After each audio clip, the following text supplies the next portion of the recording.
ছাত্র শিক্ষক senate syndicate এবং অন্যান্য অংশীজনরা মিলে ঠিক করবে ছাত্র রাজনীতি থাকবে কি থাকবে না এবং সেটা কোন পদ্ধতিতে থাকবে। একটা রাষ্ট্র টিকে থাকে কতগুলো প্রতিষ্ঠানের উপরে দাঁড়িয়ে, সেই প্রতিষ্ঠানগুলো কিন্তু আমরা গড়ে তুলতে পারিনি। আজকে আমাদের বিচার বিভাগ বলেন, নির্বাচন কমিশন বলেন, আমাদের মানবাধিকার কমিশন বলেন, একটা প্রতিষ্ঠান আমরা গড়ে তুলতে পারি নাই, যার ফলে রাষ্ট্র আমরা দেখেছি যে গত 15 বছরে একটা কর্তৃত্ববাদী শাসনের মধ্যে দিয়ে একটা অকার্যকর রাষ্ট্রে পরিণত হয়েছে। তাহলে এখন এই পরিবর্তিত বাংলাদেশে আমরা বলছি যে আমরা নতুন বাংলাদেশ বিনির্মাণ করতে চাই। সেখানে শিক্ষার্থীরা যেই সংগ্রাম এবং ত্যাগের মধ্যে দিয়ে, নেতৃত্বের মধ্যে দিয়ে জাতিকে এই পরিবর্তন এনে দিল, আগামীর বাংলাদেশ বিনির্মাণে শিক্ষার্থীদের কি অগ্রণী ভূমিকা পালন করতে হবে। ছাত্র রাজনীতির কথা আপনারা বলছেন, এই যে বাংলাদেশ থেকে গত 15 বছরে 16 লক্ষ কোটি টাকা পাচার হয়েছে, এই টাকা কি ছাত্ররা পাচার করেছে? আপনার এক্সাম্পল বলতে পারবেন যে ফরিদপুরের একজন ছাত্রনেতা 2000 কোটি টাকা পাচার করেছিল, সেই টাকাটা তো রাজনীতিবিদদের ছিল, শুধু তাকে ব্যবহার করেছে।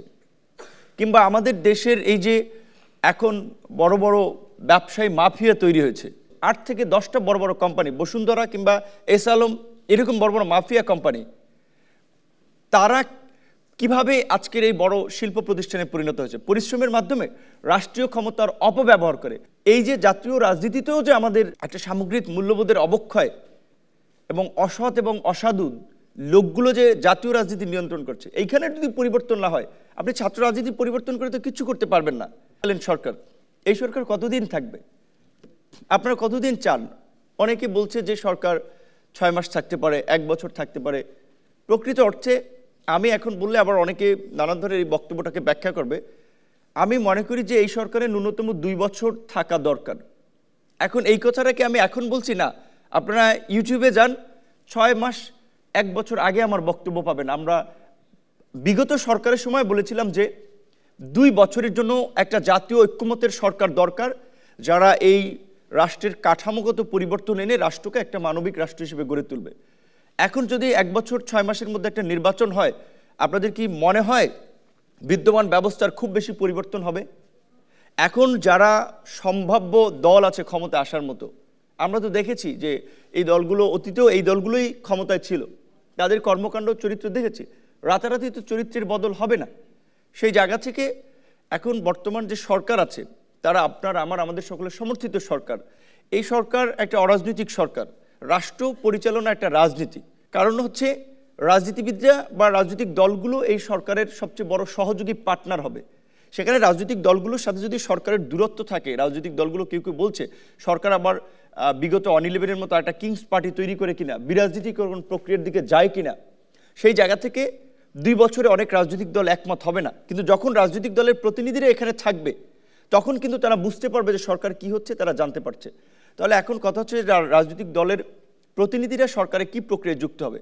আমরা পরিষ্কারভাবে মনে করি যে যারা অন্তর্বর্তীকালীন সরকারে থাকবে, তারা আগামী 5 বছর কোনো সক্রিয় রাজনৈতিক কর্মকাণ্ডে যুক্ত হতে পারবে না। সেই বিধানটা কিংবা সেই কমিটমেন্টটাও জাতির সামনে তাদের উপস্থাপন করা লাগবে যে আপনারা যারা আসবেন, আগামী নির্বাচনে তো অংশগ্রহণ করবেনই না, আগামী 5 বছর আপনারা রাজনীতিতে সক্রিয়ভাবে অংশগ্রহণ করবেন না।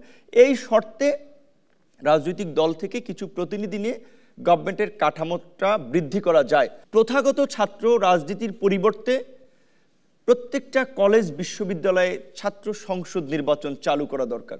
আর ছাত্র সংসদ যদি নিয়মিত থাকে, এই প্রথাগত রাজনীতি এমনিতেই শেষ হয়ে যাবে, অটো শেষ হয়ে যাবে, এটা বিশ্বাস করেন। সেই জায়গা থেকে আমি প্রত্যেকটি কলেজ বিশ্ববিদ্যালয়ের ছাত্রদেরকে অনুরোধ করব, অনতি বিলম্বে আপনারা কলেজ বিশ্ববিদ্যালয়ে ছাত্র সংসদ নির্বাচনের দাবি জানান। সামগ্রিক পরিবেশটা যদি আমরা পরিবর্তন না করতে পারি, তাহলে কিন্তু আসলে শুধু একটা জায়গায় পরিবর্তন হলে সেই পরিবর্তনটা হবে না। বিশেষ করে গত 15 বছরে যে কর্তৃত্ববাদী শাসন চলেছে, ছাত্রলীগ তার একটা পার্ট ছিল।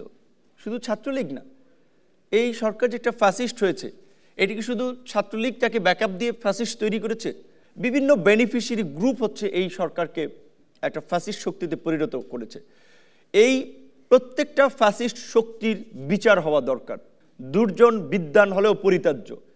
যাদের বিরুদ্ধে বিতর্কিত অভিযোগ রয়েছে, স্পষ্টভাবে সেই অভিযোগের ভিত্তিতে তাদের বিরুদ্ধে ব্যবস্থা নিতে হবে এবং ফ্যাসিবাদের দোসরদেরকে কোনোভাবেই পুনর্বাসন করা যাবে না।